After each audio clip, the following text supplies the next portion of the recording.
Friend, तो welcome to exam update. तो आज है अपना जो एसएससी ग्रुप डी है उसका एग्जाम का जो पहला वीडियो यहाँ पे मैं लेके आया हूँ। और इसमें हम सारे है जो इम्पोर्टेंट क्वेश्चन रखने वाले हैं। शुरू में लेवल है जो इजी रहेगा, धीरे धीरे यहाँ पे लेवल बढ़ता जाएगा। आपको रोज एक डेली इम्पोर्टेंट क्वेश्चन का वीडियो मिलता रहेगा। और इसमें है जो हरियाणा जी के प्लस इंडिया जी के हिंदी और इंग्लिश के जो जो इम्पोर्टेंट क्वेश्चन है वो मैं यहाँ पे लेके आता रहूँगा रोज। तो जैसा वीडियो को प्यार मिलता रहेगा तो यहाँ पे डेली आपको एक वीडियो है जो मिलता रहेगा। और आपका जीके और हिंदी इंग्लिश से है जो एक भी क्वेश्चन यहाँ पे गलत नहीं होगा अगर आप रेगुलरली वीडियो को वॉच। तो तो एक भाई फाड़ देना है सिस्टम बोल के कमेंट में जय हरियाणा और स्टार्ट करते हैं आज से। तो सबसे पहला क्वेश्चन यहाँ पे है, हरियाणा का राजकीय वृक्ष कौन सा है। तो सबसे इजी से क्वेश्चन से यहाँ पे स्टार्ट करते हैं। जो हरियाणा का राजकीय वृक्ष है वो है पीपल, और इसे क्या है धार्मिक दृष्टि से भी बहुत पवित्र माना जाता है। नेक्स्ट क्वेश्चन है यहाँ पे, प्रसिद्ध सूरजकुंड शिल्प मेला हरियाणा के किस जिले में आयोजित किया जाता है। तो यहाँ पे मैं थोड़ी देर के लिए 5 से 4 सेकंड होल्ड करता हूँ, उसमें आपको क्वेश्चन का आंसर भी है गेस करना है। तो सूरजकुंड शिल्प मेला है वो आपके फरीदाबाद में आयोजित किया जाता है। और सूरजकुंड अंतर्राष्ट्रीय शिल्प मेला हर साल फरवरी महीने में है जो फरीदाबाद में आयोजित किया जाता है और दुनिया के सबसे बड़े शिल्प मेलों में से एक है। नेक्स्ट क्वेश्चन है यहाँ में, हरियाणा का कौन सा शहर बुनकरों का शहर कहलाता है। तो बुनकरों का शहर सिटी ऑफ वीवर्स कौन कहलाता है। तो ये कहलाता है पानीपत। और पानीपत को बुनकरों का शहर या हैंडलूम सिटी कहा जाता है क्योंकि बड़े पैमाने पर यहाँ दरी, कंबल और अन्य ऊनी कपड़ों का निर्माण होता है। नेक्स्ट क्वेश्चन यहाँ पे है, ऐतिहासिक चौबीसी चबूतरा हरियाणा में कहाँ स्थित है। चौबीसी चबूतरा कहाँ स्थित है। तो ये स्थित है आपके महम रोहतक में स्थित है चौबीसी चबूतरा। और चौबीसी चबूतरा है ये ऐतिहासिक चबूतरा है जो पंचायती फैसलों और न्याय के लिए प्रसिद्ध माना जाता है। नेक्स्ट क्वेश्चन है यहाँ पे, हरियाणा के सबसे ऊंची पर्वत चोटी कौन सी है। तो ये है करोह चोटी। करोह चोटी है और मोरनी पहाड़ियों में स्थित है। ये करोह चोटी कहाँ स्थित है, मोरनी पहाड़ियों में स्थित है। और इसकी ऊंचाई अगर पूछ लिया जाए तो 1467 मीटर है और पंचकुला जिले में यह आती है। पंचकुला जिले में आती है, 1467 मीटर ऊंची है, आपको ध्यान में रखनी है। इसकी ऊंचाई भी कभी कभी पूछ ली जाती है। नेक्स्ट क्वेश्चन यहाँ पे सामान्य ज्ञान इंडिया जीके से अगर देखें, यहाँ पे मैं वही क्वेश्चन यहाँ पे सेलेक्ट कर रहा हूँ जो पीछे कई बार है जो एग्जामों में पूछे जा चुके हैं और इम्पोर्टेंट क्वेश्चन आपके हैं। और अभी हम लेवल थोड़ा इजी रख रहे हैं, धीरे धीरे आपका लेवल है जो आपको होता जाएगा। और रोज अगर वीडियो आप वॉच करते हैं तो गारंटी लेता हूँ आपका हरियाणा जी के, इंडिया जी के और हिंदी इंग्लिश से कोई क्वेश्चन है जो गलत नहीं होगा। तो वीडियो को एक लाइक जरूर कर देना। यहाँ पे पहले दिन हम टारगेट रखते हैं 1000 लाइक का। तो सबसे पहले है, काजीरंगा राष्ट्रीय उद्यान भारत के किस राज्य में स्थित है। तो काजीरंगा राष्ट्रीय उद्यान है वो है असम में स्थित है। और काजीरंगा राष्ट्रीय उद्यान है वो मुख्य रूप से एक सींग वाला गेंडा है उसके लिए प्रसिद्ध है। और उसके संरक्षण के लिए पूरी दुनिया में यहाँ पे जो काजीरंगा राष्ट्रीय उद्यान है वो प्रसिद्ध है। वन हॉर्न रेनकोर्स के लिए प्रसिद्ध है। का पहला राष्ट्रीय उद्यान कौन सा है। तो जो जिम कॉर्बेट राष्ट्रीय उद्यान है ये भारत का क्या है, पहला राष्ट्रीय उद्यान है। और इसकी स्थापना अगर पूछ ली जाए तो 1936 में हेली नेशनल पार्क के नाम से हुई थी। 1936 में 1936 में है जो इसकी स्थापना हुई थी। और सौरमंडल का सबसे चमकीला और सबसे गर्म ग्रह कौन सा है। सौरमंडल का सबसे चमकीला और गर्म ग्रह कौन सा है। तो ये है आपका वेनस शुक्र। तो यहाँ पे इसको क्या है, वीडियो को आपको एक टेस्ट की तरह भी लेना है। मतलब नॉर्मली अगर आप तैयारी करते हो, आप पढ़ते रहो और शाम के टाइम अगर वीडियो देखो तो यहाँ पे जैसे ही आपको क्वेश्चन आता है तो पहले आपको आंसर का अनुमान लगाना है कि वह कितने क्वेश्चन आपके यहाँ पे सही हो रहे हैं। तो ये भी आपको कमेंट में बताना है कि टोटल आपने कितने क्वेश्चन इनमें से है जो सही कर रहे हो। तो शुक्र ग्रह है जो हमारे सौरमंडल का सबसे गर्म और चमकीला ग्रह है, और घने बादलों के वायुमंडल के कारण ये सूर्य की सबसे ज़्यादा गर्मी को है सोखते हैं।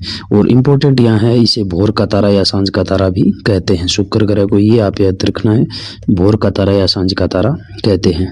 डिस्कवरी ऑफ इंडिया यानी भारत की खोज है जो पुस्तक इसके द्वारा लिखी गई है, तो ये लिखी गई आपकी जवाहरलाल नेहरू के द्वारा। और जवाहरलाल नेहरू के द्वारा ये पुस्तक है जो अहमदनगर किले की जेल में लिखी गई थी, और 1942 से 1945 के दौरान ये पुस्तक है जो यहाँ पे लिखी थी। नेक्स्ट क्वेश्चन है यहाँ पे, कथकली किस राज्य का प्रसिद्ध शास्त्रीय नृत्य है? कथकली तो ये आपका केरल राज्य का प्रसिद्ध नृत्य है, क्लासिकल डांस है, और अत्यंत प्रसिद्ध और रंगीन शास्त्रीय नृत्य है, जिसमें क्या है, नृत्य के साथ साथ चेहरे के हाव भाव और नाटकों का मंचन यहाँ पे होता है। नेक्स्ट, अगर हिंदी व्याकरण के कुछ प्रश्न यहाँ पे देख लें हम, तो गजानन शब्द में कौन सा समास है? गजानन शब्द में, तो गजानन शब्द में आपका है बहुवीर्य समास, और गजानन का विग्रह होता है गज के समान आनन या मुख, अर्थात ये भगवान गणेश होता है, या दोनों पद मिलकर है किसी तीसरे पद की विशेषता बता रहे हैं, तो ये क्या है, बहुवीर्य समास है। आंखों का तारा मुहावरा, ये तो सबको पता ही होगा। नेक्स्ट, यहाँ निम्नलिखित में से बादल शब्द का सही पर्यायवाची कौन सा है? बादल शब्द का सही पर्यायवाची कौन सा है? तो ये है आपका जलद। जलद है जो जल देने वाला, बादल का शब्द का सही पर्यायवाची है, जबकि जलज, कमल और जलधि क्या है, समुद्र के पर्यायवाची है। नेक्स्ट है, सजन शब्द का सही संधि विच्छेद क्या होगा? सजन शब्द का सही संधि विच्छेद, 4 ऑप्शन आपको दिख रहे हैं। यहाँ से क्या करना है, मैं ज़्यादा टाइम यहाँ पे नहीं रुक रहा हूँ ताकि आपका टाइम है जो वेस्ट ना हो, तो आपको तुरंत ही है जो ऑप्शन देख के आंसर है जो गेस कर लेना है। वैसे ही आपको एग्जाम में 1 मिनट का यहाँ पे टाइम मिलने वाला है, तो ज़्यादा टाइम नहीं लेते हुए यहाँ पे तुरंत आपको आंसर गेस करना है।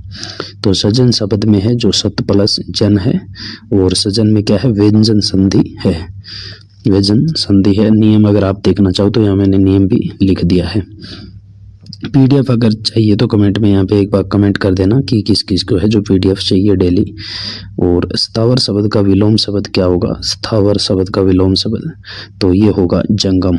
जंगम, स्थावर का अर्थ होता है जो एक ही स्थान पर टिका रहे, स्थिर रहे, और विलोम होगा इसका जंगम, यानी जो चल फिर सके। नेक्स्ट, यहाँ पे इंग्लिश की अगर क्वेश्चन देखें तो choose the correct synonym of the anonymous है। एनोनिम्स, एनोनिम्स का मतलब होता है गुमनाम। गुमनाम या जिसको हम नहीं जानते हो वो होता है एनोनिम्स।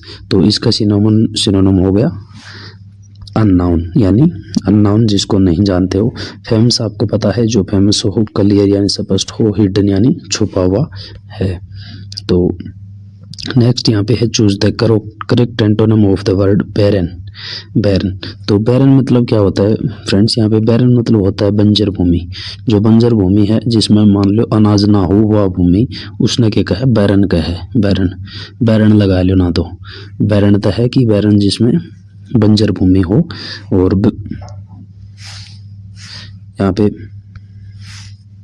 ना हो, वैसे ही क्या है, बैरन है। बैरन जो बंजर भूमि है वो किसी का काम नहीं आती। तो बैरन, यहाँ पे बैरन का आपको क्या बताना है, एंटोनिम बताना है। बैरन यानी बंजर होता है, और उपजाऊ यानी फर्टाइल। फर्टाइल यानी क्या होता है, उपजाऊ भूमि हो जो। नेक्स्ट है यहाँ find the correctly spelled word from the option below, यानी करेक्टली जो करेक्ट स्पेल्ड है वो आपको चूज करना है। कमिटी, तो कमिटी की सही स्पेलिंग है ऑप्शन बी, COMMI, तीनों ही डबल है, इसमें M भी डबल है और T भी डबल है और E भी डबल है। तो ये चीज़ आपको ध्यान रखनी है। Choose the one word substitution for a person who looks at the dark side of the things, जो डार्क साइड देखता हो जो चीज़ों की, उस व्यक्ति को क्या कहेंगे, पेसिमिस्ट यानी निराशावादी। निराशावादी जो व्यक्ति होता है उसको कहते हैं पेसिमिस्ट, और ऑपोजिट हो जाएगा इसका आशावादी यानी ऑप्टिमिस्ट। जो आप नेक्स्ट क्वेश्चन है यानी fill in the blanks, she is afraid, तो ये क्या है, एक फिक्स प्रीपोजिशन है। अफ्रेड के साथ हमेशा क्या लगता है, ऑफ लगता है, ये आपको ध्यान में रखना है। अफ्रेड जहाँ भी दिख जाए आपको क्या लगाना है, ऑफ लगाना है, ये एक फिक्स प्रीपोजिशन है। तो सी इज अफ्रेड ऑफ स्पाइडर्स, तो ऑप्शन सी होगा। वीडियो अच्छा लगा हो तो लाइक यहाँ पे जरूर कर देना, और डेली वीडियो यहाँ पे चाहिए तो कमेंट में जरूर यस लिखना। ये पहला वीडियो है ताकि आपको रोज यहाँ पे वीडियो आता रहे।